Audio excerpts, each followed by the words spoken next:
Aku masih ingat betul hari itu, saat aku berdiri di depan cermin kamar pengantin, mengenakan kebaya putih yang sederhana tapi anggun. Rambutku dihiasi bunga melati yang harum, dan senyumku tak bisa disembunyikan. Andi, calon suamiku, sudah menunggu di pelaminan dengan jas hitamnya yang rapi. Matanya berbinar saat melihatku berjalan perlahan menuju sisinya. "Kamu cantik sekali, Rina," bisiknya saat kami saling bertatap. Itu adalah momen yang sempurna, seperti mimpi yang menjadi kenyataan.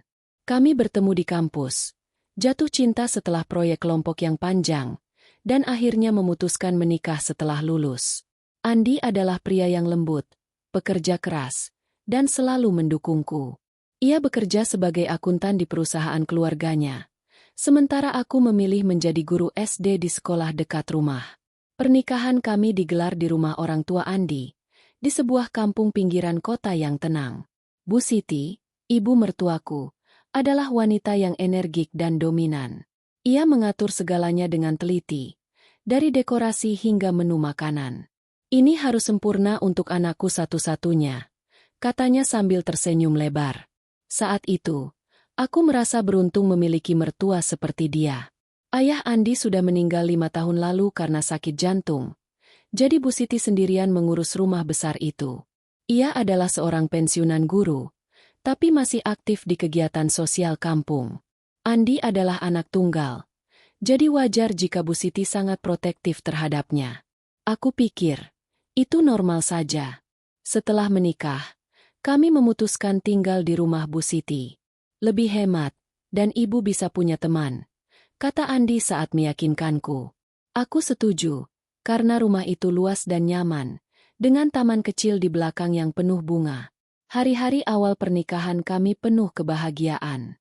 Pagi-pagi, aku bangun lebih dulu untuk menyiapkan sarapan. Andi suka kopi hitamku, dan kami sering tertawa kecil saat Bu Siti bergabung di meja makan. "Kalau sudah punya anak, pasti lebih ramai," kata Bu Siti suatu pagi, sambil menyendok nasi goreng. Saat itu, aku hanya tersenyum. Kami baru menikah 3 bulan, tentu saja belum ada rencana secepat itu. Tapi kata-katanya mulai sering muncul, seperti angin sepoi yang pelan-pelan mengikis ketenangan.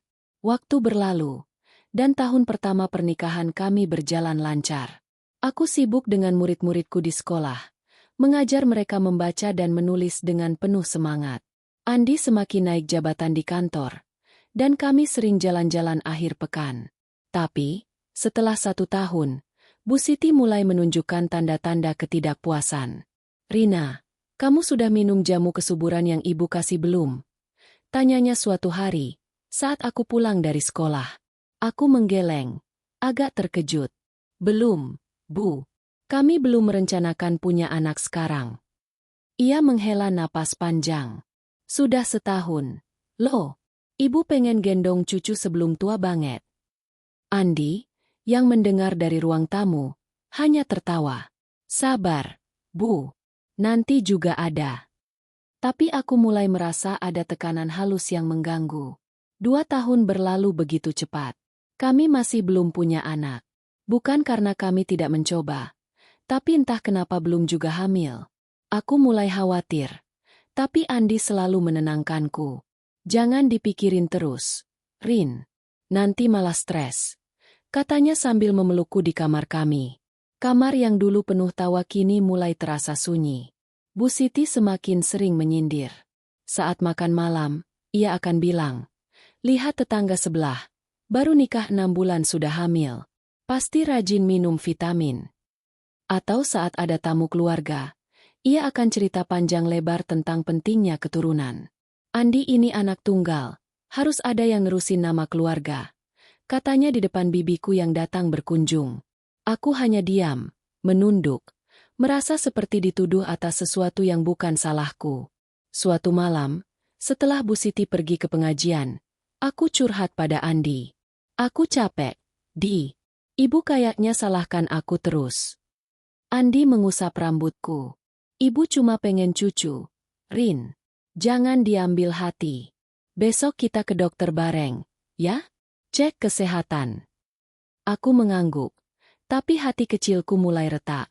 Kenapa harus aku yang disalahkan? Andi sehat. Aku juga merasa baik-baik saja. Tapi tekanan itu mulai merembet ke hubungan kami. Andi lebih sering lembur. Katanya untuk menabung buat masa depan. Aku mulai merasa sendirian di rumah besar itu. Dengan Bu Siti yang semakin dingin padaku. Puncaknya datang saat ulang tahun Bu Siti yang ke-60. Ia mengundang seluruh keluarga besar. Di tengah pesta, sepupu Andi datang membawa bayi baru lahirnya. Bu Siti langsung menggendongnya. Matanya berbinar. Ini baru cucu yang lucu. Kapan giliran Andi, ya? Katanya sambil melirikku. Semua orang tertawa.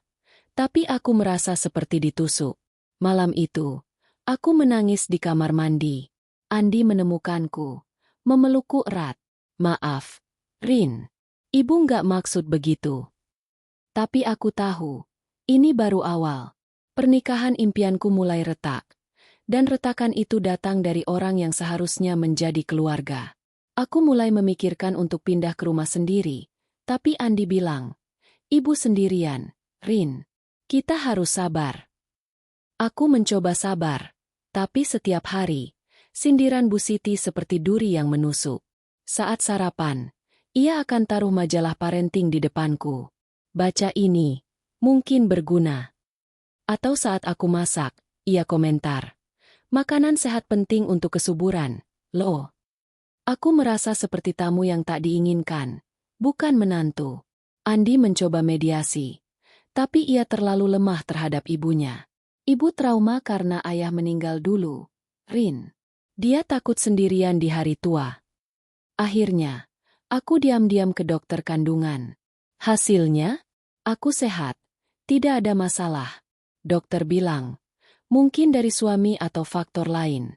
Coba periksa berdua. Aku pulang dengan hati lega sekaligus cemas.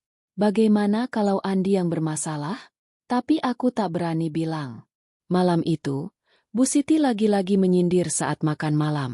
Rina, kamu kerja terlalu capek kali. Istirahat lebih banyak, biar cepat hamil. Aku tersenyum paksa, tapi dalam hati, retakan semakin lebar. Pernikahan ini, yang dulu impian, kini mulai terasa seperti beban. Aku tak tahu, ini baru permulaan dari badai yang lebih besar. Setelah kunjungan ke dokter itu, aku merasa sedikit lebih kuat. Hasil pemeriksaan menegaskan bahwa tubuhku sehat sempurna untuk punya anak. Tidak ada masalah hormon, tidak ada penyumbatan, semuanya normal. Dokter bahkan tersenyum saat mengirimku pulang. Santai saja, Bu Rina. Stres justru yang bisa menghambat. Nikmati dulu pernikahanmu. Aku ingin berbagi kabar baik ini dengan Andi, tapi saat tiba di rumah, Bu Siti sudah menunggu di dapur dengan secangkir jamu kunyit asam yang mengepul. Ini untukmu, Rina. Minum selagi hangat. Ibu bikin khusus. Katanya bagus buat kesuburan. Aku menerimanya dengan tangan gemetar. Aroma pahitnya menusuk hidung. Terima kasih, Bu. Jawabku pelan, sambil menahan dorongan untuk bilang bahwa aku sudah tahu diriku tak bersalah. Andi pulang lebih larut malam itu, lelah setelah rapat panjang di kantor. Aku menyambutnya di teras, ingin menceritakan hasil dokter. Aku sehat. Dokter bilang semuanya normal. Matanya melebar. Lega. Alhamdulillah. Rin, besok kita ke dokter bareng, ya? Biar pasti. Ia memelukku erat, dan untuk sesaat, dunia terasa ringan lagi. Tapi pagi berikutnya, Bu Siti sudah bangun lebih dulu, seperti biasa. Ia memanggilku ke ruang makan. Suaranya tegas tapi dibungkus senyum. Rina, ibu dengar kamu ke dokter kemarin. Hasilnya gimana? Sudah ada kabar baik. Aku ragu sejenak. Andi belum sempat ikut periksa. Tapi Bu Siti sudah tahu? Ternyata Andi yang cerita semalam. Mungkin tanpa sengaja. Masih normal, Bu. Dokter saranin cek bareng. Jawabku hati-hati. Wajah Bu Siti berubah. Alisnya berkerut. Normal? Berarti harus lebih usaha lagi dong. Ibu sudah bilang, jangan kerja dulu. Guru SD itu capek. Loh, banyak yang bilang, istri yang santai di rumah lebih cepat hamil. Kata-katanya seperti pisau tumpul yang menusuk pelan. Aku merasa disalahkan lagi, meski bukti medis bilang sebaliknya. Saya suka kerja, Bu. Itu passion saya. Balasku, mencoba tegas. Tapi ia menggeleng. Passion bagus. Tapi cucu ibu lebih penting. Andi anak tunggal. Rina, kalau nggak ada keturunan, siapa yang jaga nama keluarga? Andi masuk ruangan itu tepat waktu, mendengar akhir kalimat ibunya. Bu, jangan begitu. Kami lagi usaha kok, katanya sambil menuang kopi. Bu Siti hanya tersenyum tipis. Ibu cuma ingetin, demi kebaikan kalian. Sejak saat itu, tekanan mulai menggeliat seperti ular yang melilit. Setiap pagi, Bu Siti meninggalkan segelas susu kacang hijau di meja sarapanku, dengan catatan kecil. Minum ini, katanya bikin ovulasi lancar. Aku minumnya, bukan karena percaya, tapi untuk menghindari pertengkaran. Di sekolah, aku mencoba fokus pada murid-muridku yang ceria. Ada si kecil Maya yang baru belajar huruf, selalu memelukku saat pelajaran selesai. Bu guru, kapan ajak main ke rumah? Tanyanya polos. Aku tersenyum, tapi hati ini berat. Pulang ke rumah, Bu Siti sering menunggu dengan cerita tentang tetangga. Lihat Mbak Sari sebelah, baru nikah 6 bulan sudah gemes. Pasti rajin berdoa dan minum herbal. Kamu harus tiru, Rina. Sindiran itu semakin terang-terangan. Suatu sore, saat aku sedang menyetrika baju Andi di ruang keluarga, Bu Siti duduk di sofa sambil membaca koran. Rina, kamu tahu nggak, teman ibu yang satu ini, anaknya nikah sama cewek yang langsung hamil kembar. Katanya, istrinya nggak kerja, fokus di rumah. Lihat bedanya sama yang sibuk keluar terus. Aku menahan napas. Jarum setrika hampir menyengat jari. Saya usaha sebaik mungkin, Bu, gumamku. Ia melipat korannya. Matanya tajam. Usaha itu harus total. Ibu khawatir. Andi capek nunggu. Dia kan calon ayah yang baik. Andi, yang baru pulang, mendengar dari pintu. Bu, udah ah. Rin udah capek kerja seharian. Tapi Bu Siti tak bergeming. Ibu cuma kasih nasihat. Demi cucu. Akhir pekan itu, Bu Siti mengajak kami ke acara arisan keluarga besar di rumah sepupu Andi. Aku tak ingin pergi, tapi Andi memaksa. Datang aja, Rin. Biar ibu senang. Di sana, suasana ramai dengan tawa dan makanan enak. Tapi Bu Siti langsung jadi pusat perhatian saat membawa topik cucu. Ia memuji sepupu Andi yang baru punya bayi ketiga. Lihat, Mas Budi ini, istrinya subur banget. 2 tahun nikah, sudah 3 anak. Andi kapan gilirannya? Semua mata tertuju padaku. Aku tersenyum kaku, merasa seperti boneka yang dipamerkan. Lalu, Bu Siti mulai cerita tentang wanita subur yang ia kenal. Ada sih, Lina, janda teman ibu. Kaya, cantik, dan sudah punya anak dari pernikahan sebelumnya. Subur banget, katanya. Kalau Andi kenal, pasti cocok. Hati ini seperti ditabuh palu. Andi tertawa garing. Bu, ngomong apa sih? Saya sudah punya Rina. Tapi Bu Siti hanya mengedipkan mata. Ibu cuma bercanda. Tapi serius, Rina harus lebih rajin ke dokter. Malam itu, di mobil pulang, aku menangis pelan. Andi memegang tanganku. Maaf, Rin. Ibu lagi sensi aja soal cucu. Tapi aku tahu ini bukan sensi biasa. Bu Siti mulai membandingkanku dengan wanita lain, seolah aku kurang layak. Keesokan harinya, ia memaksa aku ikut ke dokter kandungan lagi, kali ini bersamanya. Ibu ikut, biar yakin, katanya. Di ruang tunggu klinik, ia berbisik pada wanita sebelah. Ini menantuku, lagi usaha punya anak. Doain ya. Aku merasa malu, seperti kasus medis yang dipamerkan. Dokter mengulang pemeriksaan. Hasil sama, aku sehat. Bu Siti menghela napas panjang di depan dokter. Dok, apa sarannya biar cepat hamil? Istri saya ini kerja terus. Mungkin capek. Dokter menatapku simpatik. Stres bisa jadi faktor, Bu. Saran saya, rileks dulu. Tapi Bu Siti menggeleng. Dok, kasih obat kesuburan aja. Biar pasti. Pulang dari klinik, ia langsung menyuruhku minum pil yang diresepkan, meski dokter bilang opsional. Ini buat bantu. Rina, jangan bandel. Aku menurut, tapi hati ini memberontak. Andi mencoba bicara pada ibunya malam itu. Bu, Rin udah capek disalahin. Kami lagi cek saya juga besok. Bu Siti marah. Kamu jangan bela istri terus. Ibu tahu Andi sehat. Ini pasti dari Rina. Lihat, dia nggak mau istirahat. Andi diam, takut bertengkar. Aku mendengar semuanya dari balik pintu kamar. Air mata mengalir. Tekanan ini tak berujung. Seperti hujan deras yang tak kunjung reda. Aku mulai merasa terisolasi, sendirian melawan badai yang datang dari orang terdekat. Beberapa hari kemudian, Bu Siti membawa majalah parenting ke kamarku. Baca ini, Rina. Ada tips buat istri yang susah hamil. Mungkin kamu kurang olahraga atau dietnya salah.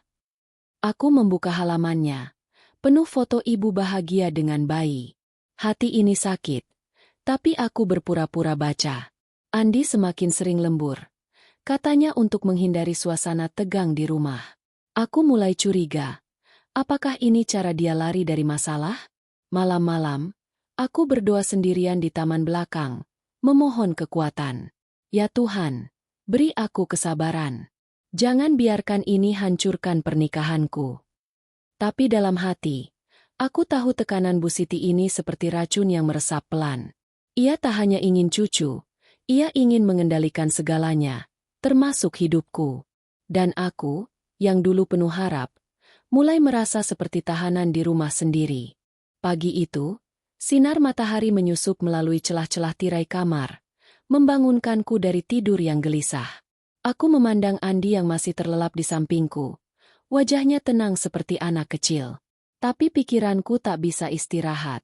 Hasil pemeriksaanku yang normal itu seperti pisau bermata dua. Lega karena aku tak bersalah, tapi cemas karena berarti masalah ada di tempat lain. Mungkin Andi? Aku ingat dokter pernah bilang. Bisa jadi dari suami, Bu. Tes sperma sederhana kok.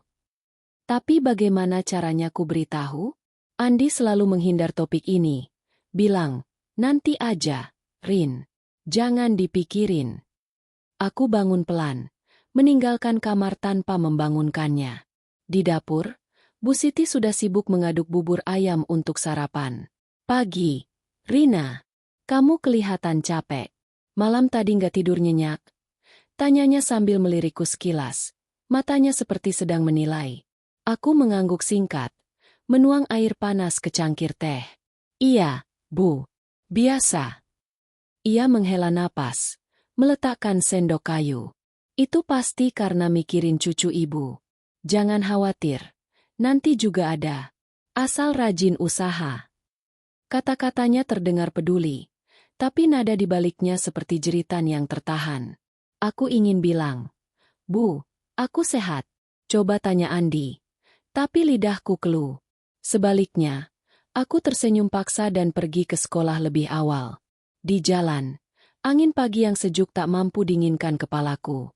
Aku memutuskan hari itu. Aku akan curiga dulu, tapi tak berani tanya langsung. Mungkin Andi punya rahasia yang ia sembunyikan, seperti masa lalunya yang jarang diceritakan. Ia pernah bilang ada kecelakaan kecil waktu kecil, tapi tak pernah detail. Di sekolah, pelajaran berlalu seperti kabut. Murid-muridku bernyanyi lagu anak-anak, tapi pikiranku melayang. Saat istirahat, aku duduk sendirian di ruang guru, memandang ponsel. Tanpa sadar, jemariku membuka galeri foto. Foto kami berdua di pantai tahun lalu, tersenyum lebar tanpa beban. Kini, senyum itu terasa palsu. Aku ingat saat Bu Siti kemarin cerita tentang Lina itu. Janda kaya, punya anak laki-laki yang ganteng. Subur banget, katanya. Mengapa ia sebut nama itu? Apakah ini pertanda? Aku gelengkan kepala, mencoba usir pikiran buruk. Tapi saat pulang, Mobil Andi sudah parkir di depan rumah. Ia pulang lebih awal, tak biasa. Aku masuk pelan, mendengar suara bisik-bisik dari ruang tamu. Aku berhenti di balik pintu. Jantung berdegup kencang. Itu suara Bu Siti dan Andi. "Ma, jangan gitu. Rina baik kok. Kami lagi usaha," kata Andi pelan. Suaranya lelah. Bu Siti mendesah panjang. "Andi, ibu khawatir. Sudah 2 tahun. Tak ada tanda-tanda. Kamu tahu ibu pengen cucu sebelum umur 65. Lina itu, dia pilihan bagus. Kaya, mandiri, dan sudah punya anak. Kalau kamu nikah lagi dengannya, ibu tenang. Rina bisa tetap di sini. Tapi kamu butuh yang subur." Hati ini seperti ditabuh palu. "Nikah lagi? Lina?" Aku pegang dinding agar tak jatuh. Napasku tersengal. Andi terdiam lama, lalu jawab, "Ma, itu gila. Saya cinta Rina." Tapi Bu Siti tak menyerah. "Cinta bisa dibagi. Ini adat. Andi, banyak yang begini." "Lina setuju kok. Ibu sudah bicara. Besok ibu ajak kamu ketemu dia di warung kopi dekat pasar. Cuma ngobrol, nggak ada salahnya." Aku mundur pelan. Tak ingin ketahuan. Kamar mandi jadi tempat pelarianku. Aku basuh muka dengan air dingin, tapi air mata tak mau berhenti. Jadi ini rencananya? Bu Siti sudah merencanakan pertemuan Andi dengan wanita lain. Seolah aku tak ada. Lina, si janda subur. Aku ingat wajahnya dari foto yang pernah Bu Siti tunjukkan. Cantik, berambut panjang, senyum percaya diri. Mengapa Bu Siti tega? Karena aku tak kunjung beri cucu? Aku keluar mandi, berpura-pura baru pulang. Andi menyambutku di teras, memeluk seperti biasa. "Rin, kamu kenapa? Kelihatan pucat." Aku geleng. "Capek sekolah aja." Tapi mataku tak bisa bohong. Ia curiga, tapi tak tanya lebih lanjut. Malam itu, aku tak bisa tidur. Andi sudah mendengkur pelan. Tapi aku bangun, meraih ponselku. Aku buka browser, mencari cara tes kesuburan pria tanpa sepengetahuan. Hasilnya banyak, tes rumahan, atau curi sampel. Tapi itu terlalu ekstrim. Sebaliknya, aku ingat kotak obat lama di lemari Andi, yang jarang dibuka. Mungkin ada petunjuk dari masa lalu. Saat Andi ke kamar mandi tengah malam, aku pelan-pelan buka lemari itu. Di balik tumpukan kertas, ada map kuning berdebu, catatan medis Andi, 2010. Jantungku berhenti.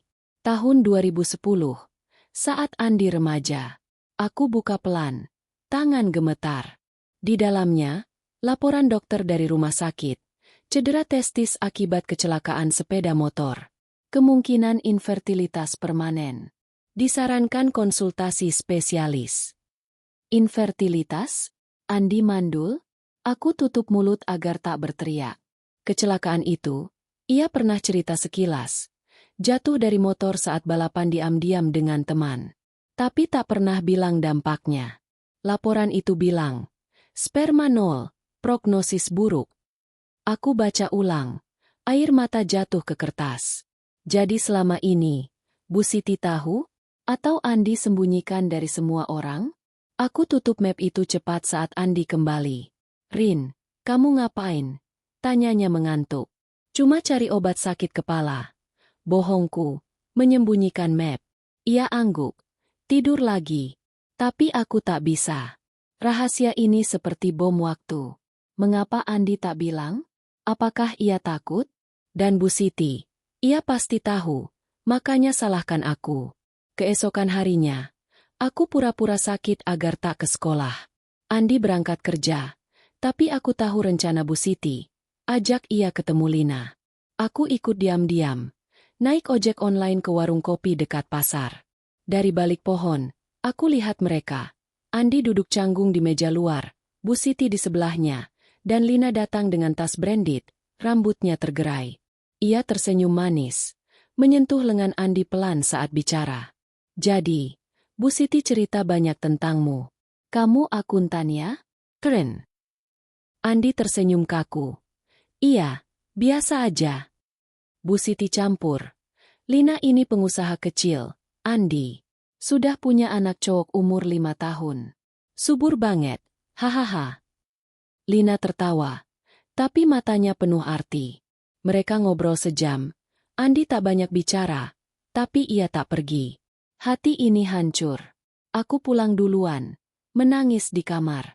Sore itu, Andi pulang dengan wajah bersalah. Rin, ibu maksa ketemu temennya. Cuma ngobrol biasa. Aku ingin teriak. Aku tahu semuanya. Kamu mandul, dan ibu mau nikahin kamu sama dia. Tapi aku diam, tersenyum lemah. Nggak apa-apa, Di. Aku percaya kamu. Malamnya, aku sembunyikan map itu di tas sekolahku. Ini bukti, tapi aku butuh lebih. Mungkin tes ulang, atau konfrontasi nanti. Bu Siti masuk kamar kami saat Andi mandi, membawa nampan buah. Rina, ibu senang kamu istirahat hari ini. Lina tadi bilang, dia suka Andi. Cocok banget. Aku tatap dia tajam, tapi ia tersenyum polos. Rahasia ini tersembunyi, tapi tak lama lagi akan terkuak. Aku curiga pada Andi, tapi lebih pada Bu Siti yang kejam. Ini baru awal, dan aku harus kuat. Pengkhianatan yang terungkap. Hari-hari setelah pertemuan rahasia di warung kopi itu terasa seperti berjalan di atas telur. Setiap kali Andi pulang, aku tersenyum seperti biasa, menyambutnya dengan pelukan hangat di teras rumah. Tapi di balik senyum itu, hati ini seperti lautan badai yang bergolak. Map kuning berisi catatan medis Andi kini tersembunyi aman di laci meja kerjaku di sekolah. Jauh dari jangkauan Bu Siti yang selalu mengintip-ngintip. Aku belum konfrontasi Andi. Bagian dariku masih berharap ini semua salah paham, bahwa ia tak akan menyerah pada tekanan ibunya. Tapi realitas mulai menggerogoti harapan itu. Bu Siti semakin sering menyebut nama Lina, seolah itu obat mujarab untuk segala masalah keluarga. Suatu pagi, saat aku sedang menyiapkan sarapan, telur dadar dan nasi goreng sederhana, Bu Siti masuk ke dapur dengan langkah ringan, seperti burung yang baru saja menang lotre. Rina, kamu tahu nggak? Lina tadi malam telepon ibu. Dia bilang Andi orang baik, sopan. Katanya, mau ketemu lagi minggu depan. Bagus kan? Aku hampir menjatuhkan spatula. Tanganku gemetar. Lina? Siapa itu, Bu? Tanyaku pura-pura polos, meski perut ini mual. Ia tertawa kecil, duduk di kursi sambil menuang teh. Ah, kamu lupa? Teman ibu yang janda itu. Yang punya anak cowok lucu. Ibu pikir, dia cocok buat Andi. Kamu kan tahu, Andi butuh yang bisa kasih keturunan cepat. Kata-katanya seperti racun manis, meresap pelan tapi mematikan. Aku menelan ludah, berusaha tenang. Bu, Andi sudah punya istri. Saya. Bu Siti melambai tangan, seolah omonganku angin lalu. Ya iya. Kamu tetap istri pertama. Tapi di adat kita, boleh poligami kok, asal adil. Ibu cuma pengen cucu. Rina, sudah 2 tahun lebih. Kamu nggak kasih apa-apa. Andi capek nunggu. Loh. Andi masuk tepat saat itu, mengenakan kemeja kantor yang aku setrika semalam. Ia mendengar akhir kalimat ibunya. Wajahnya memerah. Bu, jangan bahas ini lagi. Saya bilang, saya nggak mau. Bu Siti bangun, mendekati anaknya. Tangannya memegang bahu Andi lembut tapi tegas. Andi, dengerin ibu. Ayahmu dulu juga pengen cucu, tapi pergi duluan. Ibu nggak mau kamu kesepian seperti ibu. Lina setuju nikah siri. Nggak ribet. Dia bilang, anaknya bisa jadi saudara buat cucu kalian nanti. Andi menatapku. Matanya penuh permohonan. Rin, kamu percayakan saya. Aku angguk, tapi hati ini sudah retak parah. Malam itu, setelah Bu Siti tidur, aku akhirnya konfrontasi Andi di kamar kami. Cahaya lampu meja samar menerangi wajahnya yang lelah. Di, cerita jujur. Kamu mau ketemu Lina lagi? Tanyaku pelan, duduk di tepi tempat tidur. Ia menghela napas panjang, mengusap wajahnya. Ibu maksa. Rin. Dia bilang ini demi keluarga. Lina, dia baik. Tapi saya nggak ada perasaan apa-apa. Saya cuma mau bikin ibu senang.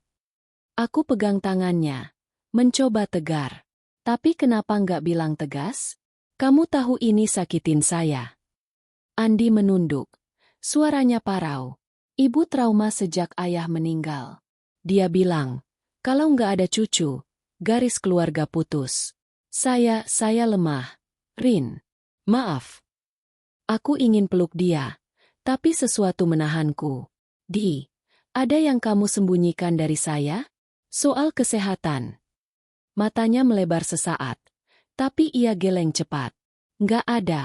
Kamu overthinking. Bohong itu terasa seperti tamparan. Aku tak lanjutkan, takut ledakan emosi. Beberapa hari kemudian, pengkhianatan itu terungkap sepenuhnya. Aku pulang lebih awal dari sekolah karena ada rapat mendadak dibatal. Rumah terasa sepi. Bu Siti katanya ke pasar. Andi masih di kantor. Tapi saat aku lewat koridor, suara bisik-bisik dari ruang kerja Andi membuatku berhenti. Pintu sedikit terbuka, dan aku mengintip. Andi duduk di meja, ponsel di tangan, berbicara pelan. Iya, Lina. Besok ketemu di hotel dekat kantor. Ya? Ibu bilang, kita bahas rencana nikahnya. Jantungku seperti berhenti berdetak. Nikah? Sudah sejauh itu? Lina tertawa di ujung telepon. Suaranya genit. Oke, Andi. Aku bawa cincin sederhana. Bu Siti yang suruh. Jangan bilang Rina dulu, ya? Biar nggak ribut. Andi diam sesaat, lalu jawab. Iya, nggak apa-apa. Ini demi ibu. Aku mundur pelan, tapi kakiku tersandung karpet, membuat suara kecil.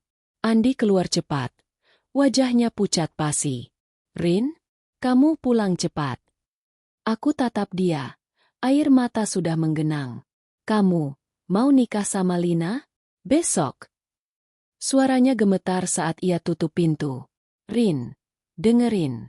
Ini cuma siri, nggak resmi. Ibu maksa. Dia bilang kalau nggak, dia sakit hati. Aku tertawa getir. Mundur hingga punggungku menyentuh dinding. Sakit hati? Bagaimana dengan hati saya? 2 tahun disiksa sindiran ibu. Disalahin karena nggak hamil. Dan sekarang, kamu tega nikah lagi? Karena saya gagal? Andi maju, mencoba pegang tanganku, tapi aku tepis. Rin, saya cinta kamu. Ini sementara. Lina cuma formalitas buat ibu. Pintu depan terbuka saat itu. Bu Siti pulang dari pasar, membawa tas belanja penuh sayur. Ia lihat kami di koridor. Wajahnya berubah curiga. Ada apa ini? Kenapa berantem? Andi panik. Nggak apa-apa, Bu. Tapi aku tak tahan lagi. Bu, Andi mau nikah sama Lina besok. Siri katanya. Karena saya nggak bisa kasih cucu. Bu Siti meletakkan tasnya pelan. Matanya menyipit. Ya, betul. Ibu yang atur. Demi kebaikan semua. Kamu tetap istri, Rina. Tapi Lina yang kasih keturunan. Kata-katanya dingin, tanpa penyesalan. Seperti membahas cuaca, bukan menghancurkan pernikahan orang. Aku tatap dia. Lalu Andi. Kalian berdua. Pengkhianat. Air mata jatuh deras. Tapi aku tak biarkan mereka lihat kelemahanku. Aku lari ke kamar, mengunci pintu. Di dalam, aku ambruk di lantai, tangisanku pecah. Bagaimana bisa? Andi, pria yang kucintai, menurut ibunya begitu saja. Bu Siti, yang seharusnya ibu bagiku, malah jadi algojo. Aku ingat map medis itu. Andi mandul, dan mereka tahu. Tapi bukti itu tak cukup sekarang. Emosi ini terlalu besar. Andi mengetuk pintu berulang kali. Rin, buka. Kita bicara. Saya batalin. Tapi suaranya lemah. Tak meyakinkan. Bu Siti ikut. Rina, jangan childish. Ini untuk masa depan Andi. Aku teriak dari balik pintu. Pergi. Kalian berdua sama aja. Malam itu, Aku tak keluar kamar. Andi tidur di sofa. Bu Siti di kamarnya. Hening rumah itu seperti makam. Keesokan paginya, aku bangun dengan mata bengkak. Andi sudah di depan pintu. Wajahnya penuh penyesalan. Rin, saya nggak jadi. Saya telepon Lina. Batal. Tapi terlambat. Aku lihat pesan di ponselnya yang tertinggal. Dari Lina. Kenapa batal? Bu Siti marah besar. Kita reschedule minggu depan ya.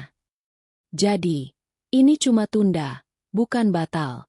Pengkhianatan ini terungkap. Tapi luka lebih dalam. Aku mulai rencanakan. Kumpul bukti, tunggu momen. Mereka pikir aku lemah. Tapi aku akan buktikan sebaliknya. Hati ini hancur. Tapi dari puingnya, lahir kekuatan baru. Ini klimaks pertama. Dan badai baru dimulai. Hari itu tiba lebih cepat dari yang kubayangkan. Seperti mimpi buruk yang tak bisa dihindari. Seminggu setelah pengkhianatan terungkap, Bu Siti tak lagi menyembunyikan rencananya. Ia bergerak seperti jenderal perang, mengatur segalanya dengan presisi yang dingin. Ini demi kebaikan keluarga, katanya padaku saat pagi itu, sambil menyusun daftar tamu di meja makan. Aku duduk di sudut, memandangnya dengan tatapan kosong. Tanganku memegang cangkir teh yang sudah dingin. Andi menghindar mataku sepanjang hari, sibuk dengan alasan kantor. Tapi malam sebelumnya, ia merangkak ke kamar kami, berlutut di depan tempat tidur. Rin, maaf, saya nggak kuat lawan ibu. Ini cuma formalitas. Lina nggak tinggal di sini, janji. Bohong lagi. Aku diam saja. Membiarkannya tidur di lantai seperti anjing yang salah. Hati ini sudah mati rasa, tapi di balik itu, rencana mulai terbentuk. Aku akan kumpulkan bukti mandulnya, dan biarkan mereka tenggelam dalam kebohongan sendiri. Pernikahan kedua Andi dengan Lina digelar secara sederhana, tapi Bu Siti memutuskan merayakannya dengan megah di halaman belakang rumah. Harus ada pesta kecil, biar keluarga tahu Andi bertanggung jawab. Katanya pada sepupu-sepupunya yang datang membantu dekorasi. Taman yang dulu penuh bunga kini berubah jadi panggung. Kain putih bergantung di pohon mangga. Meja-meja bundar ditutup taplak satin. Dan hidangan catering, soto ayam, rendang, dan kue-kue tradisional, tersusun rapi. Aku dipaksa ikut. Tentu saja. Kamu istri pertama. Harus ada di sana. Jangan bikin malu. Bisik Bu Siti saat membantuku memilih baju. Ia pilihkan kebaya krem yang sederhana. Tak seindah kebaya pernikahanku dulu. Jangan terlalu mencolok. Rina, ini hari Lina. Aku patuh, tapi di cermin, wajahku pucat seperti hantu. Bu, ini salah. Andi suamiku. Gumamku. Ia tersenyum tipis, menyematkan bros di dadaku. Salah? Kamu yang salah karena nggak kasih cucu. Sekarang, diam dan tersenyum. Upacara siri dimulai sore hari, dipimpin oleh seorang kiai tua dari masjid kampung. Andi duduk di pelaminan darurat yang dibuat dari bambu, mengenakan beskap hitam yang sama seperti hari kawin kami. Lina datang dengan anak laki-lakinya yang berusia 5 tahun. Cowok gendut bernama Rian yang memegang tangan ibunya erat. Lina cantik, tak bisa dipungkiri. Kebaya merah marun membalut tubuhnya yang ramping. Rambutnya diikat sanggul tinggi dengan tusuk konde emas. Ia tersenyum manis ke arah tamu, tapi saat mata kami bertemu, ada kilatan kemenangan di matanya. Halo, Kak Rina. Senang ketemu, katanya pelan saat bersalaman sebelum akad. Suaranya lembut, tapi seperti ular yang menggeliat. Aku angguk kaku. Selamat ya. Di dalam hati, aku ingin cakar wajahnya, tapi aku tahan. Anaknya, Rian, menatapku penasaran. Kakak siapa? Tanyanya polos. Lina tertawa. Ini Kak Rina, teman mama. Teman. Aku hampir muntah. Kiai membaca ijab kabul dengan suara serak. Andi mengucap, sah, dengan nada datar, seperti membaca laporan keuangan. Tamu-tamu, sepupu Andi, tetangga, dan saudara Lina, bertepuk tangan. Tapi sorakannya terasa palsu. Bu Siti berdiri di barisan depan. Matanya berkaca-kaca. Tangannya menutup dada. Alhamdulillah, Akhirnya, bisiknya pada siapa saja yang mendengar. Aku duduk di kursi belakang, tanganku mencengkeram lutut, merasa seperti penonton di teater tragedi. Setelah akad, pesta dimulai. Musik gamelan pelan mengalun. Orang-orang makan sambil bergosip. Wah, Andi berani ya, poligami. Lina cantik, pasti cepat hamil lagi. Aku dengar bisik-bisik itu, seperti jarum menjahit lukaku lebih dalam. Lina mondar-mandir, memamerkan cincin sederhana di jarinya. Hadiah dari Bu Siti, katanya. Andi menghindariku sepanjang acara, hanya melirik sesekali dengan mata penuh rasa bersalah. Malam menjelang gelap, saat tamu mulai pulang, Bu Siti menarikku ke dapur. Lihat, Rina, semua senang. Sekarang, kamu istri senior. Bantu Lina nanti, ya? Dia baru di sini. Aku tatap dia. Api marah mulai menyala. Bu, ini rumah saya juga. Andi suami saya. Ia geleng kepala, seperti mengajar anak kecil. Sekarang ada 2 istri. Kamu yang gagal. Jadi hormati yang baru. Lina bilang, dia siap kasih cucu cepat. Aku keluar dapur, meninggalkannya dengan tawa sinisnya. Di kamar, aku ambruk di tempat tidur, menangis pelan. Andi masuk kemudian, masih berbau minyak wangi dari pelaminan. Rin, maaf, ini terakhir. Aku bangun, melempar bantal ke arahnya. Terakhir? Kamu sudah sah. Besok dia pindah ke sini. Ia duduk di lantai, kepala menunduk. Belum. Lina masih punya rumah sendiri. Tapi ibu mau kita tinggal bareng sesekali. Aku tertawa getir. Bareng? Kayak apa? Kamu pilih dia sekarang. Tapi aku tak biarkan emosi menguasai. Saat Andi tertidur lelah, aku bangun diam-diam. Ini saatnya cari bukti lebih lanjut. Aku ingat map medis yang kusembunyikan, tapi butuh konfirmasi. Aku merogoh tas sekolahku, mengambil ponsel, dan hubungi dokter lama Andi, nomor yang kutemukan di map itu. Halo, Dokter Hasan? Ini Rina, istri Andi. Saya butuh salinan laporan 2010. Suaranya ragu, tapi setelah jelaskan situasi, ia setuju kirim via email rahasia. Pagi berikutnya, saat semua masih tidur pasca pesta, email itu datang. Laporan lengkap, termasuk catatan Bu Siti yang menandatangani persetujuan operasi pasca kecelakaan. Jadi, ia tahu sejak awal. Aku simpan file itu di cloud pribadiku. Hati berdegup kencang. Ini bukti kuat. Andi mandul permanen. Dan Bu Siti sembunyikan untuk salahkan aku. Hari-hari setelah pernikahan terasa seperti neraka yang lambat. Lina mulai datang ke rumah. Kunjungan istri kedua, katanya, membawa kue buatannya dan Rian yang berlarian di taman. Bu Siti menyambutnya seperti putri mahkota, memeluk erat. Lina, kamu hamil belum? Coba minum jamu ini. Lina tersenyum genit, melirik Andi. Belum, Bu. Tapi insya Allah cepat. Andi canggung, duduk di sudut sambil main ponsel. Aku dipaksa ikut makan siang bersama. Duduk di meja yang dulu milik kami berdua. Kak Rina, cerita dong soal Andi, kata Lina suatu hari. Suaranya manis beracun. Dia romantis ya? Aku senyum paksa. Ya, dulu. Rian naik ke pangkuanku. Polos. Kakak punya anak enggak? Hati ini sakit, tapi aku jawab. Belum, Nak. Bu Siti campur. Kakaknya lagi usaha. Tapi sekarang ada mama kamu yang bantu. Lina tertawa, tangannya menyentuh lengan Andi di bawah meja. Aku lihat itu, tapi diam. Di sekolah, aku mulai cari pelarian. Murid-muridku jadi obat. Maya, si kecil yang suka gambar, memberiku lukisan keluarga bahagia. Bu guru punya bayi enggak? Tanyanya. Aku peluk dia. Nanti ya. Tapi malam-malam, saat sendirian, aku rencanakan balas dendam. Aku hubungi pengacara teman. Konsultasi cerai diam-diam. Bukti poligami tanpa izin bisa bantu kasusmu, katanya. Dan bukti medis itu, aku print salinannya, sembunyikan di laci rahasia. Andi mulai dingin.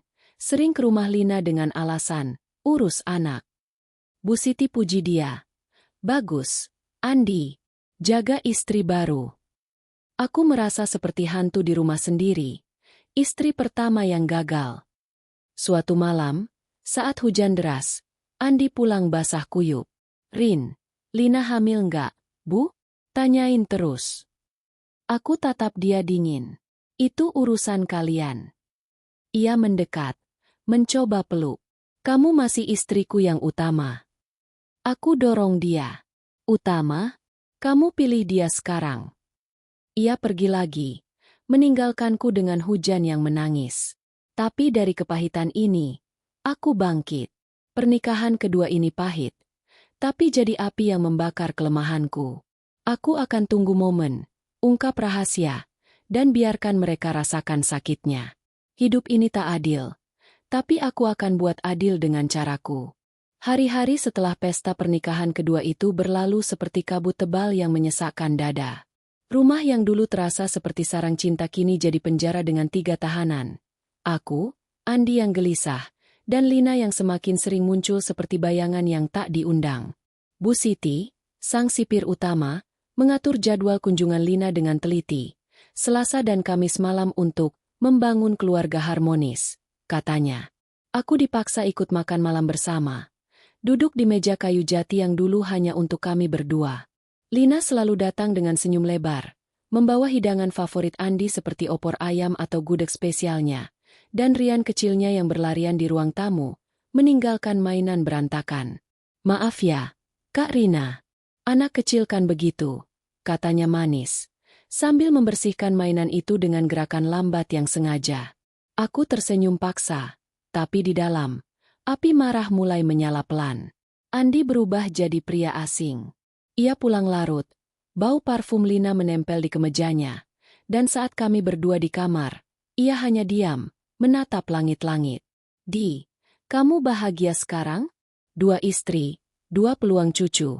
Sindirku suatu malam, suaraku dingin seperti es. Ia menggeleng, suaranya parau. Rin, ini salah. Saya pengen balik ke dulu. Tapi kata-katanya kosong. Besoknya, ia pergi lagi ke rumah Lina dengan alasan, antar Rian ke dokter. Bu Siti memuji. Bagus, Andi. Itu tanggung jawab suami. Aku merasa seperti boneka rusak, dipaksa tersenyum saat Bu Siti cerita pada tetangga. Alhamdulillah, sekarang ada harapan cucu dari Lina. Tetangga itu melirikku kasihan. Tapi tak ada yang berani komentar. Aku sendirian, tapi mulai bergerak. Map medis Andi dan email dari Dr. Hasan adalah senjata awal. Tapi aku butuh lebih. Konfirmasi mutakhir, bukti yang tak bisa dibantah. Aku mulai investigasi diam-diam. Seperti detektif dalam cerita misteri yang kubaca dulu. Pertama, aku hubungi Dr. Hasan lagi via telepon aman, menggunakan nomor baru dari aplikasi. Dok, laporan 2010 itu masih valid? Andi nggak pernah cek ulang? Tanyaku pelan, saat istirahat makan siang di sekolah. Suaranya hati-hati, tapi jujur. Bu Rina, cedera seperti itu biasanya permanen. Sperma nol sejak saat itu. Ibunya, Bu Siti, tahu detailnya. Dia yang bawa Andi ke operasi, dan saya ingat dia bilang, jangan bilang siapa-siapa, biar Andi nggak trauma. Kami simpan rahasia keluarga. Hati ini seperti ditusuk panah beracun. Bu Siti tahu. Sejak awal, ia salahkan aku untuk tutupi kegagalan anaknya. Terima kasih, Dok. Tolong kirim surat pernyataan resmi. Tapi rahasia ya. Pintaku. Ia setuju. Dan besoknya, amplop coklat datang ke alamat sekolahku. Surat bermaterai, menyatakan Andi infertil permanen, ditandatangani Dr. Hasan. Tapi itu belum cukup. Aku curiga Lina tahu juga. Kenapa ia mau nikah siri jika tak ada harapan hamil? Suatu hari, saat Lina datang sendirian, Rian ke sekolah taman kanak-kanak, aku pura-pura ramah. Lin, duduk yuk. Mau teh? Tanyaku di ruang tamu, sambil tuang air panas. Ia duduk anggun, kakinya bersilang, roknya sedikit naik. Makasih, Kak. Kamu baik banget. Nggak cemburu gitu. Aku tersenyum tipis, duduk di depannya. Cemburu? Kenapa? Kalau bisa kasih cucu, ya syukur. Matanya melebar sesaat, tapi cepat pulih. Iya nih, Bu Siti bilang kamu susah hamil. Tapi aku punya pengalaman. Pernikahan dulu, suamiku yang mandul katanya. Tapi anakku lahir normal. Bohong. Rian pasti dari suami sebelumnya. Tapi kata-katanya bohong untuk nutupi. Aku godanya pelan. Oh, Andi sehat kok. Kamu pasti cepat hamil. Lina tergelak, tapi tangannya gemetar saat pegang cangkir. Insya Allah, Bu Siti yang maksa nikah. Katanya Andi butuh yang subur. Aku catat dalam hati, ia tahu, atau curiga. Malam itu, saat Andi lembur, aku selami lemari Bu Siti yang jarang dikunci. Ia pergi ke pengajian, meninggalkan rumah sepi. Di balik tumpukan kain batik, ada kotak kayu tua bertuliskan, kenangan Andi kecil. Jantungku berdegup kencang saat kubuka. Di dalam, foto-foto lama. Andi remaja dengan motor butut, lalu foto rumah sakit. Andi terbaring pucat, Bu Siti di sampingnya menangis. Dan surat dari dokter, sama seperti milikku, tapi asli.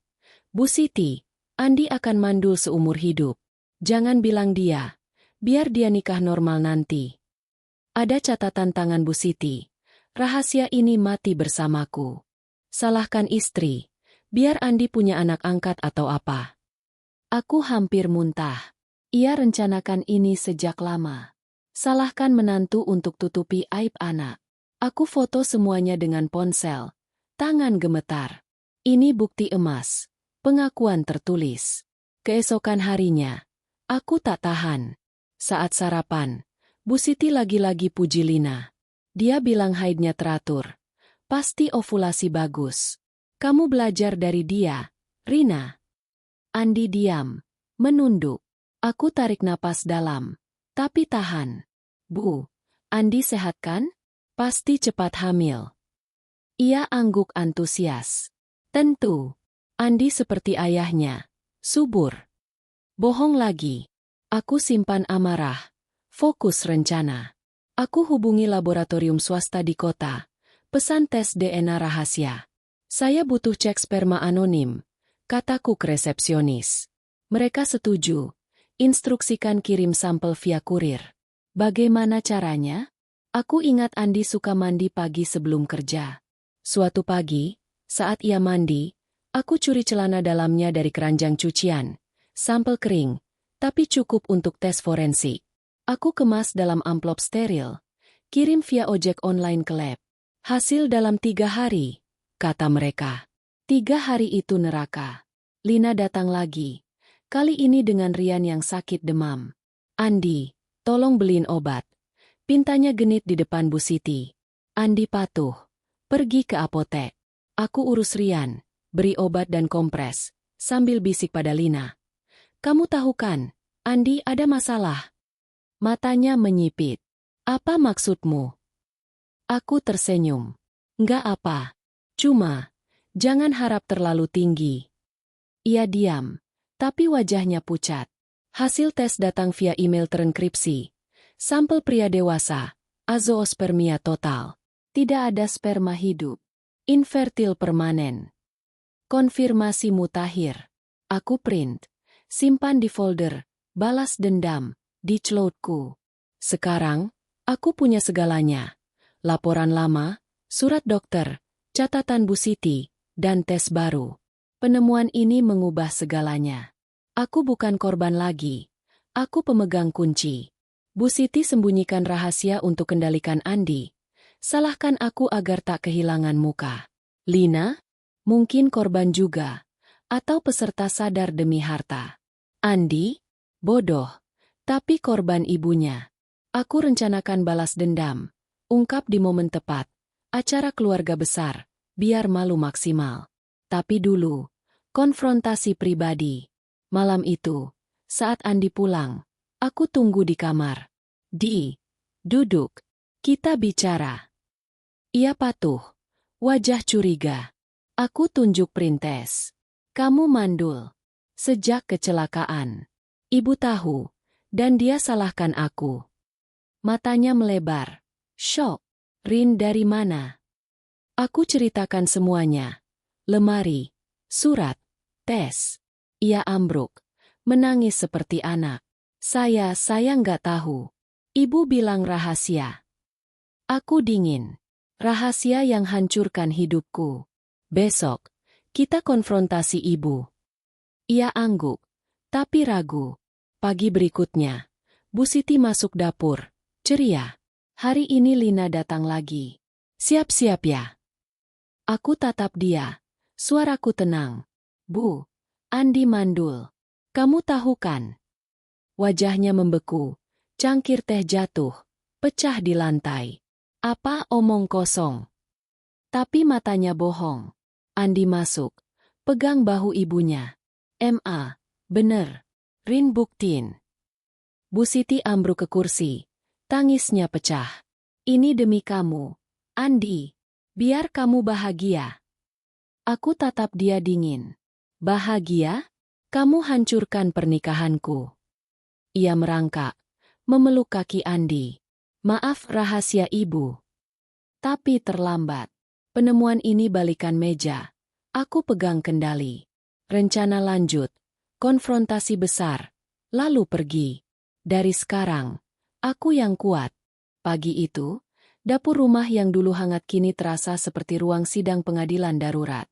Pecahan cangkir teh Bu Siti berserakan di lantai ubin, mencerminkan kekacauan di wajahnya yang pucat pasi. Ia duduk terkulai di kursi kayu, tangannya gemetar memegang tepi meja. Air mata mengalir deras membasahi pipinya yang keriput. Andi, ibu cuma mau yang terbaik. Isaknya, suaranya pecah seperti kaca retak. Andi berdiri di belakangnya, tangannya memijat bahu ibunya pelan, tapi matanya tertuju padaku, penuh campuran syok, penyesalan, dan ketakutan. Aku berdiri tegar di depan kompor.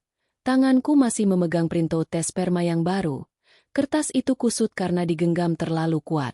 Terbaik? Bu, kamu bohongi kami bertiga. Salahkan aku supaya Andi nikah lagi. Demi apa? Muka keluarga. Suaraku dingin, tapi di dalam, badai emosi bergolak. Sakit hati bercampur kepuasan melihat topengnya jatuh. Bu Siti bangun perlahan. Wajahnya memerah karena malu dan marah. Ia menyeka air mata dengan ujung kain seragam dulu. Matanya menyipit ke arahku seperti elang yang terluka. Kamu, dari mana kamu tahu? Itu rahasia ibu dan dokter. Kamu yang salah. Rina, kamu nggak subur. Makanya ibu cari Lina. Bohongnya datang cepat. Seperti tameng pertahanan terakhir. Andi maju selangkah. Suaranya tegas untuk pertama kalinya. Cukup. Rin buktiin. Tes baru. Laporan lama. Semua bilang saya mandul. Kamu tahu sejak kecelakaan itu. Tapi sembunyikan. Kenapa? Bu Siti berpaling ke anaknya. Tangannya meraih lengan Andi erat. Seperti takut ia hilang. Andi, sayang. Ibu takut kamu hancur.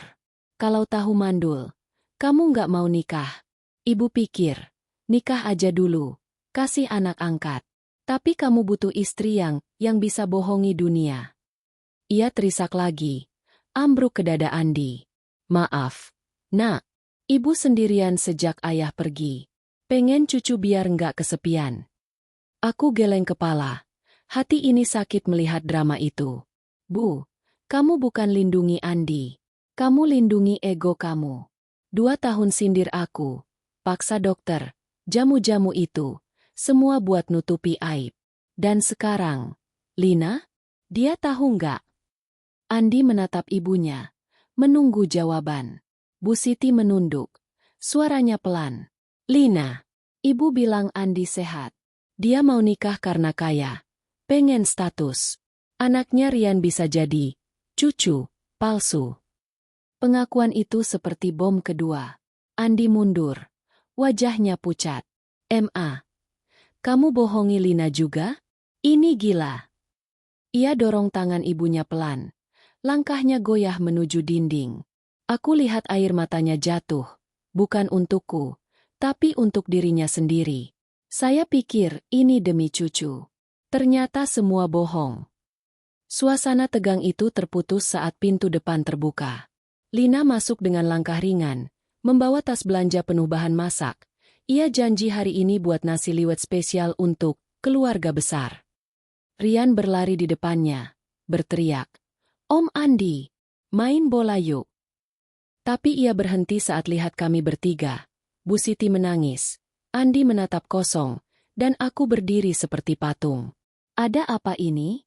Kok kayak pemakaman?" Tanyanya tertawa garing, tapi matanya curiga. Ia letakkan tas di meja, mendekati Andi. Tangannya menyentuh lengannya genit seperti biasa. "Sayang, kamu kenapa? Sakit?" Andi tepis tangannya pelan. Suaranya dingin. "Lin, duduk. Kita bicara." Lina mengerutkan kening, tapi patuh duduk di kursi sebelah Bu Siti. Rian naik ke pangkuan ibunya. Bingung. "Mama," nangis Bu Siti. Aku ambil inisiatif, meletakkan printout tes di meja. "Lina, baca ini." Andi mandul. "Permanen." Bu Siti tahu, tapi bohongi semua orang, termasuk kamu. Lina ambil kertas itu. Matanya menyapu cepat. Wajahnya berubah dari bingung ke syok. Lalu marah membara. "Apa? Mandul? Bu Siti, kamu bilang Andi subur. Makanya aku mau nikah siri, biar cepat punya anak lagi." Ia lempar kertas itu ke arah Bu Siti. Suaranya naik oktav. Bu Siti mundur di kursi. Tangannya menutup wajah. "Lina, maaf. Ibu pikir kamu mau karena Andi baik. Uangnya juga lumayan." Lina tertawa sinis. Berdiri mendadak hingga Rian hampir jatuh. "Uang? Iya. Aku suka Andi karena stabil. Tapi aku pikir bisa kasih dia anak. Ternyata bohong semua.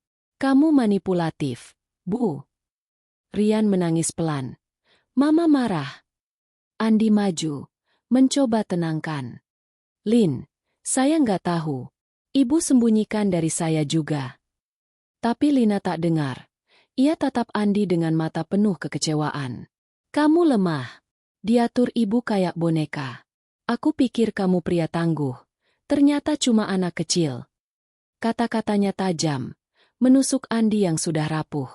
Ia mundur lagi. Punggungnya menyandar dinding. Napasnya tersengal. Saya salah. Maaf. Lin. Maaf, Rin." Lina angkat tasnya. Tarik Rian yang masih menangis. "Ini selesai. Aku nggak mau bagian dari sandiwara gila ini.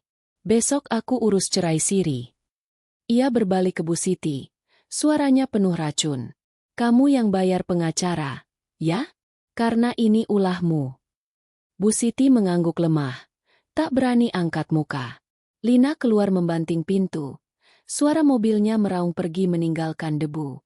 Rumah kembali hening. Tapi hening yang menyiksa.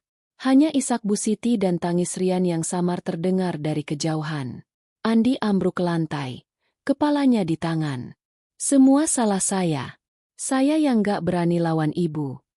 Aku tatap dia. Hati ini campur aduk. Kasihan, tapi lebih marah. "Bukan cuma kamu, Di. Ibu kamu yang picu.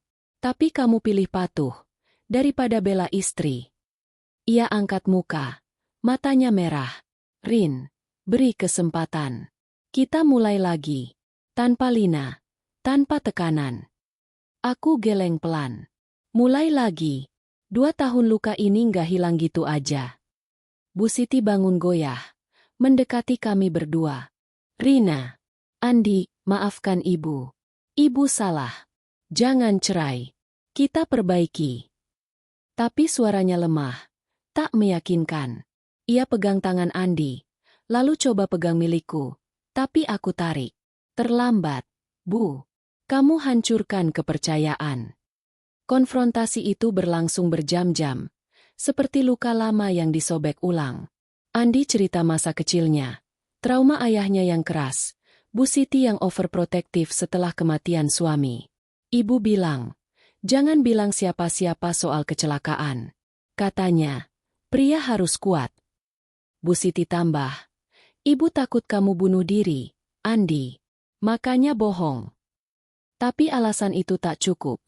Itu cuma pembelaan. Lina telepon Andi sore itu. Berteriak di ujung sana. Kamu tahu nggak? Aku investasi emosional.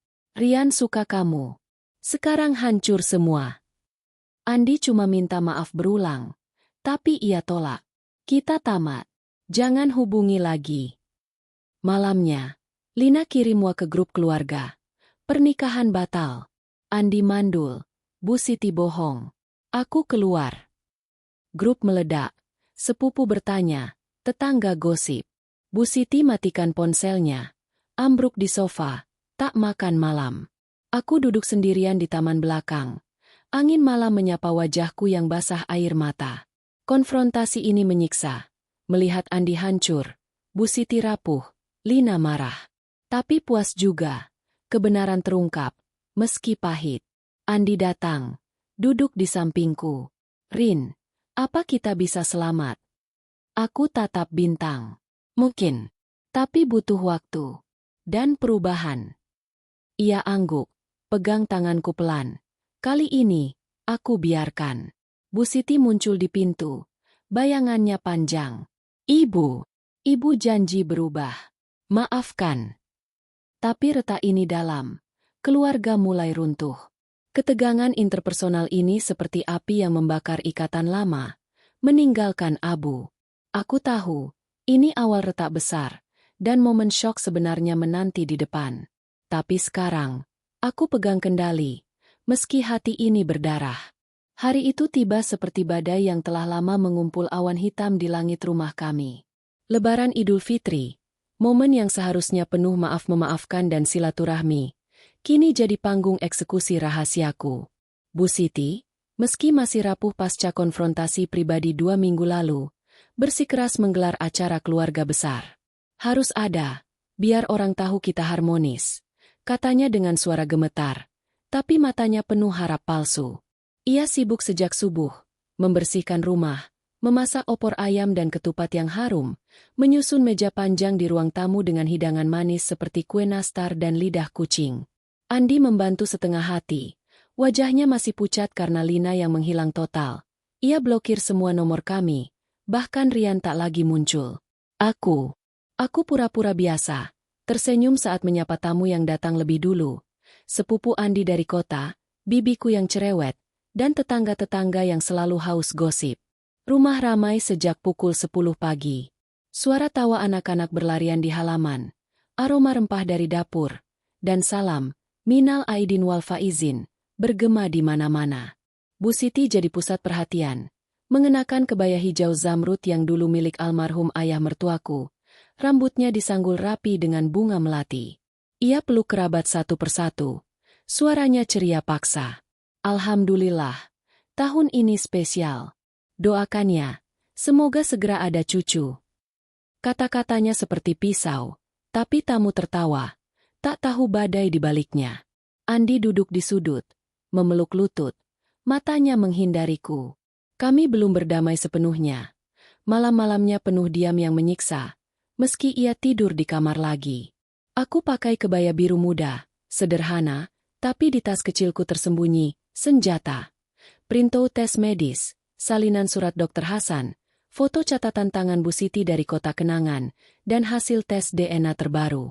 Ini saatnya, di depan semua orang, biar malu maksimal, biar rahasia itu mati selamanya. Acara makan siang dimulai pukul 12. Meja panjang penuh ketupat berisi rendang daging yang empuk, sambal goreng ati, dan sayur labu siam. Semua duduk. Sepupu Andi yang berusia 20 tahun, Tante Mira yang hobi gosip, Pak Haji dari masjid kampung, dan belasan kerabat lain. Lina tak datang.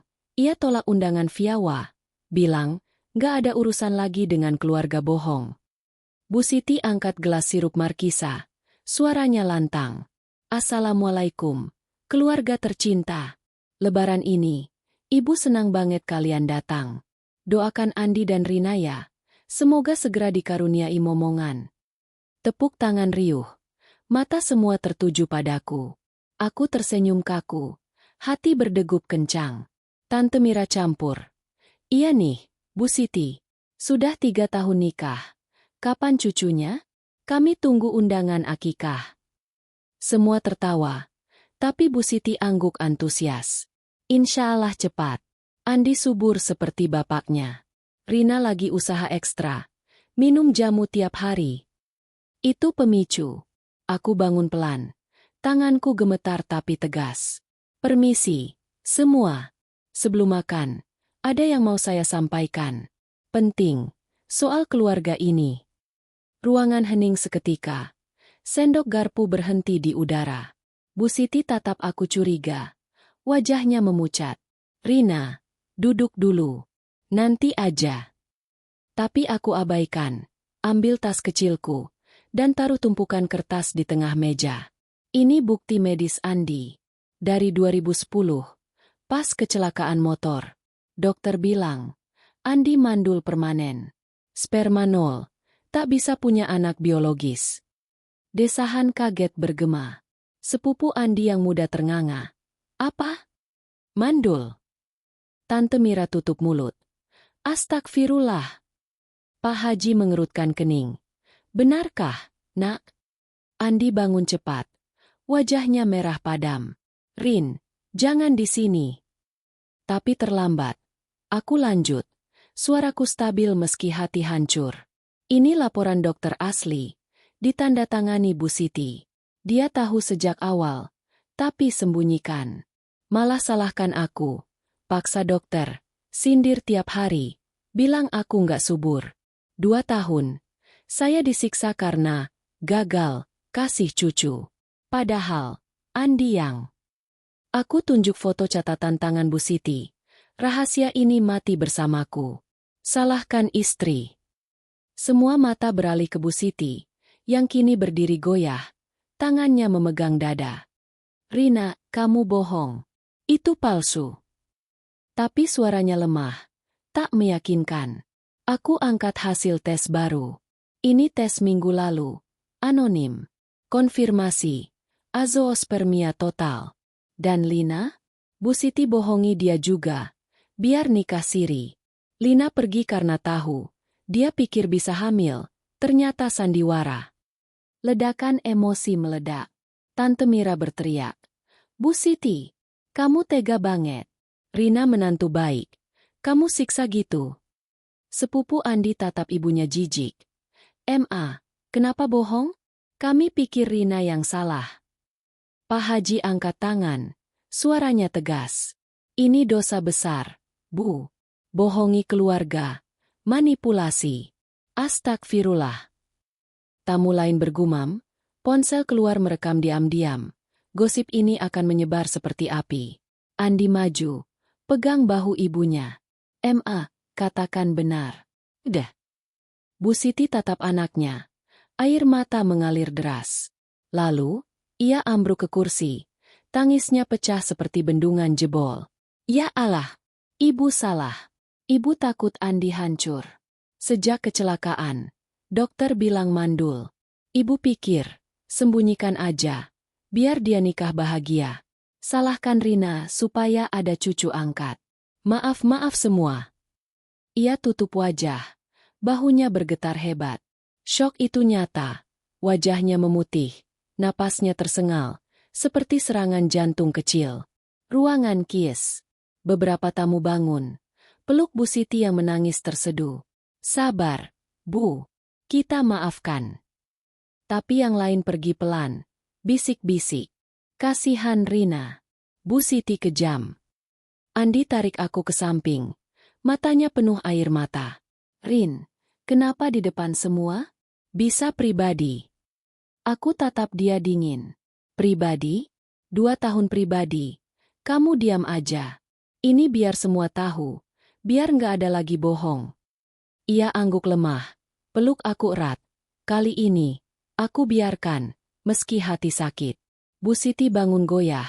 Didukung Tante Mira. Rina. Ibu. Ibu minta maaf. Kamu benar. Ibu monster. Suaranya parau. Tapi ada penyesalan asli. Aku angguk. Maaf diterima, Bu. Tapi luka ini dalam. Pesta bubar cepat.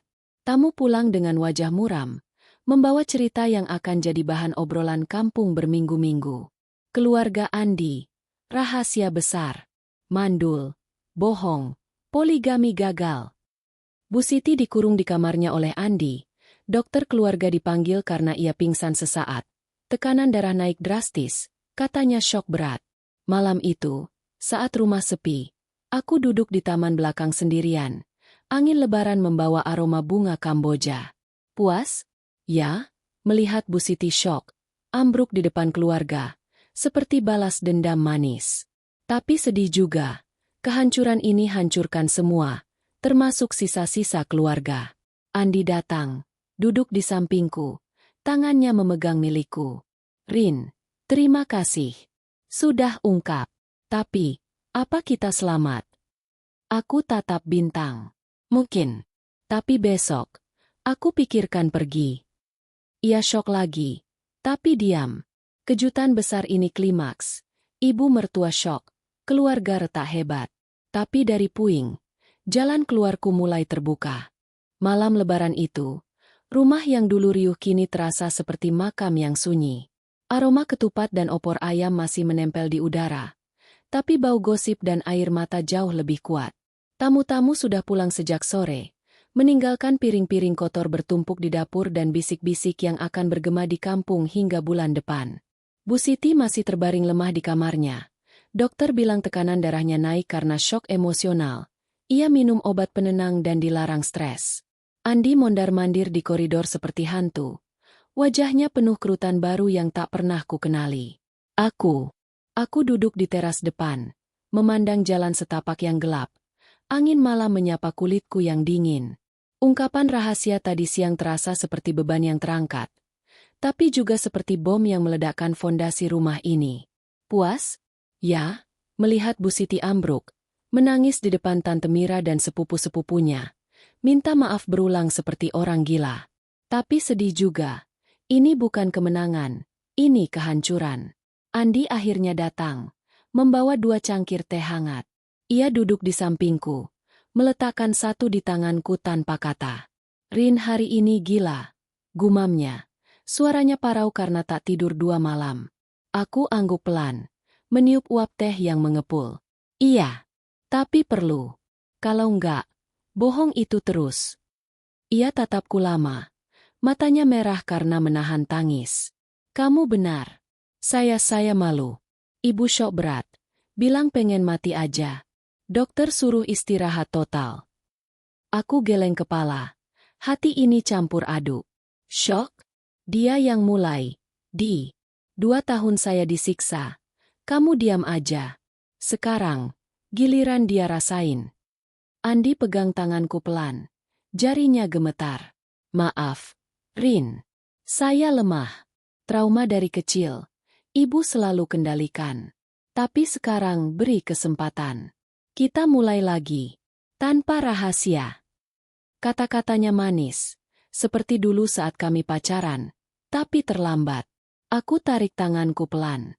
Mulai lagi. Di mana? Di rumah ini? Dengan ibu yang masih manipulatif. Keesokan harinya, rumah seperti zona perang pasca ledakan. Bu Siti bangun siang, wajahnya seperti mayat hidup, mata bengkak, rambut acak-acakan. Ia keluar kamar dengan kimono usang, langkahnya goyah menuju dapur. Aku sedang cuci piring. Andi duduk di meja membaca koran sambil pura-pura fokus. Bu Siti berhenti di ambang pintu, tatap kami berdua seperti orang asing. Rina, Andi. Suaranya serak, hampir tak terdengar. Ia maju pelan, duduk di kursi dengan bantuan meja. Ibu maaf, semua salah ibu. Rahasia itu. Ibu takut kehilangan kamu. Andi, takut garis keluarga putus. Air matanya jatuh lagi, tetes ke meja kayu. Andi bangun, peluk ibunya erat. Udah, kita maafin. Tapi jangan bohong lagi. Bu Siti angguk lemah, lalu tatap aku, matanya penuh penyesalan. Rina, kamu, ibu monster. Sindir kamu, paksa dokter, rencana Lina, semua salah. Maafin ibu? Ibu janji berubah. Nggak ada lagi tekanan cucu. Aku berhenti cuci piring, lep tangan ke celemek, dan tatap dia langsung. Hati ini ingin peluk dia, bilang semuanya baik-baik saja, tapi luka itu terlalu dalam. Maafin? Mudah dibilang, Bu. Tapi 2 tahun itu, setiap hari sindir, setiap malam nangis sendirian. Saya pikir saya cacat, gagal sebagai istri. Kamu hancurkan harga diri saya. Bu Siti meraih tanganku, tapi aku biarkan sebentar saja sebelum tarik. Ibu tahu, ibu minta ampun. Apa yang ibu lakuin? Kasih warisan? Rumah ini milik kamu juga sekarang. Atau biar ibu urus dokter spesialis. Adopsi anak. Tawaran itu seperti belenggu baru. Ia masih coba kendalikan dengan uang dan janji. Aku geleng tegas. Enggak, Bu. Saya nggak mau bagian dari ini lagi. Warisan? Rumah? Itu cuma belenggu. Saya mau bebas. Andi syok. Rin, maksudnya? Aku tatap dia dingin. Saya ajukan cerai. Besok. Keputusan itu keluar begitu saja. Seperti bendungan yang jebol. Andi ambruk ke kursi. Wajahnya pucat. Cerai? Rin, jangan.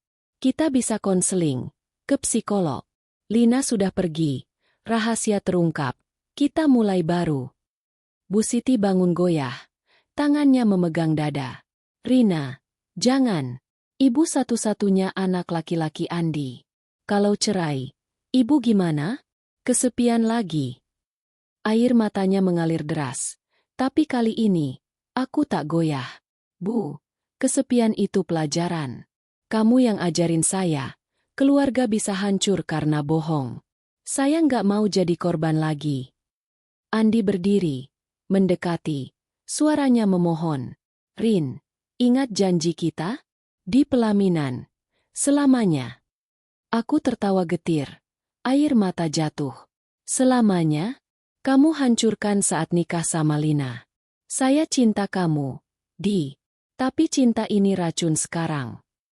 Sore itu, aku hubungi pengacara teman sekolahku, Bulan, yang spesialis hukum keluarga. Kami ketemu di kafe kecil dekat sekolah, jauh dari mata-mata kampung.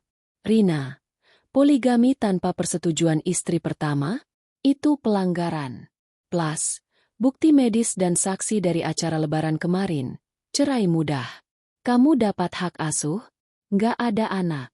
Tapi hak finansial, ya. Aku angguk. Tanda tangan surat kuasa. Saya nggak mau uang, Bu. Cuma cerai talak dan bebas. Pulang. Aku mulai rencanakan hidup baru. Tas sekolahku penuh baju ganti. Paspor lama yang tak pernah dipakai. Mungkin ke kota besar. Cari kerja guru lagi atau kursus online. Saya simpan foto-foto lama kami di folder kenangan. Tapi hapus yang baru. Malamnya. Andi masuk kamar dengan mata bengkak. Rin, pengacara? Kamu serius? Aku angguk. Lipat baju ke koper kecil. Serius. Besok pagi, saya ke pengadilan. Kamu tanda tangan aja. Ia berlutut di depan koper. Tangisnya pecah. Jangan pergi. Saya janji berubah. Tinggal di apartemen. Jauh dari ibu. Kita adopsi anak. Apa aja? Bu Siti muncul di pintu, mendengar semuanya, ambruk ke lantai. Rina, tolong. Ibu salah besar. Jangan tinggalkan Andi. Ibu. Ibu kasih apa? Perhiasan ibu? Semua tabungan. Ia merangkak mendekat, pegang kaki saya seperti pengemis. Maafkan ibu. Ibu nyesel. Kamu menantu baik. Ibu yang jahat. Penyesalannya nyata sekarang. Wajahnya keriput lebih dalam. Tangannya gemetar. Hati ini terguncang. Dulu, ia seperti ibu bagiku, meski kejam. Tapi aku teguh. Bu, maaf diterima. Tapi saya nggak bisa tinggal di sini. Luka ini butuh waktu sembuh. Sendirian. Andi peluk kaki Bu Siti. Menangis bersama. Rin, jangan hancurkan kita. Pagi berikutnya, saat matahari terbit, aku berdiri di depan pintu dengan koper kecil. Andi dan Bu Siti berdiri di teras. Mata mereka merah. Andi maju. Peluk aku erat. Rin, hubungi ya. Pintu ini selalu terbuka. Aku angguk. Cium pipinya pelan. Terakhir. Jaga diri. Maafin saya juga. Bu Siti maju goyah. Peluk aku seperti anak sendiri. Rina, selamat jalan. Ibu doain bahagia. Maaf selamanya. Air matanya basahi bahuku. Dan untuk sesaat, aku peluk balik. Bu, doain saya kuat. Aku naik ojek online ke stasiun. Angin pagi membawa aroma tanah basah. Di kereta menuju kota, aku tatap jendela. Air mata jatuh pelan. Tinggalkan mereka semua, yang menyakiti, tapi juga yang kucinta. Cerai resmi seminggu kemudian. Andi tanda tangan tanpa ribut. Kirim wah. Selamat tinggal, cinta pertama. Bu Siti telepon, suaranya lemah. Kami nyesel. Datang kapan-kapan. Hidup baru dimulai di apartemen kecil sewaan di pinggir kota. Saya daftar kursus online pengajaran bahasa Inggris. Dapat murid privat pertama minggu depan. Teman sekolah undang ngopi. Cerita pelan-pelan. Tak ada lagi sindir. Tak ada tekanan. Tapi malam-malam, rindu datang. Rindu Andi yang dulu. Rindu rumah yang tak lagi milik. Tapi dari keputusan ini, lahir kebebasan. Saya tinggalkan mereka dalam penyesalan. Dan langkahku ringan menuju hari esok. 3 tahun berlalu sejak pagi itu. Saat aku meninggalkan rumah mertua dengan koper kecil dan hati yang remuk. Kereta menuju kota terasa seperti portal ke dunia baru. Di mana angin tak lagi membawa aroma jamu kesuburan atau sindiran pedas Bu Siti. Aku tiba di Jakarta dengan tabungan pas-pasan dan mimpi yang rapuh. Menyewa apartemen sempit di pinggiran Tanah Abang. 1 kamar, dapur mini, dan jendela menghadap lalu lintas yang tak pernah diam. Hari pertama, aku duduk di lantai kosong, menangis hingga subuh. Ya Tuhan, ini benar. Gumamku pada dinding cat putih. Tapi pagi kedua, aku bangun dengan tekad. Ini bukan akhir, ini awal. Aku daftar kursus online sertifikasi pengajaran bahasa Inggris.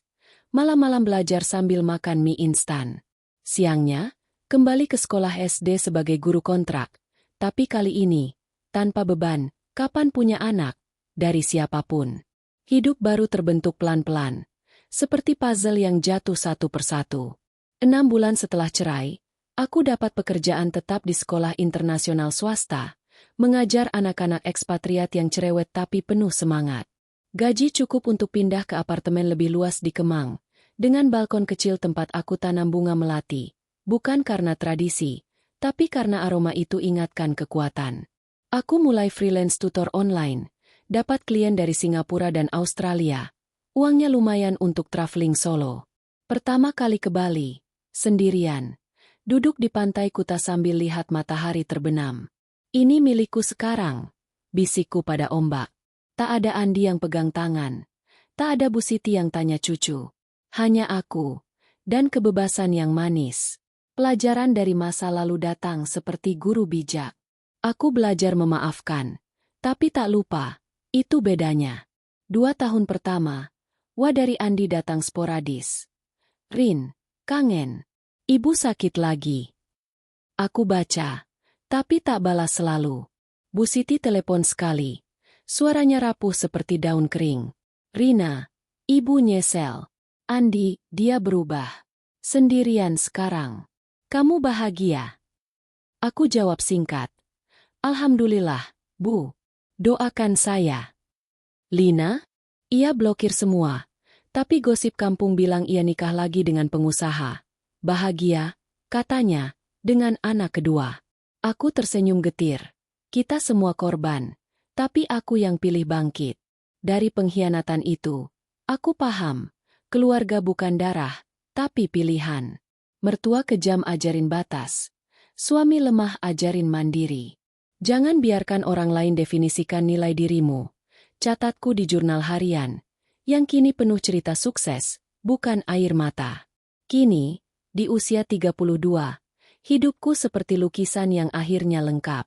Karirku melejit. Promosi jadi kepala kurikulum di sekolah. Dengan tim guru muda yang kuhidupi. Aku punya podcast kecil, Guru Rina, cerita perempuan tangguh. Undang tamu korban toxic family. Ribuan unduhan tiap episode. Uangnya cukup untuk beli mobil kecil. Honda Jazz merah yang kusebut, si merah. Dan tabungan untuk pensiun dini. Tapi yang paling berharga?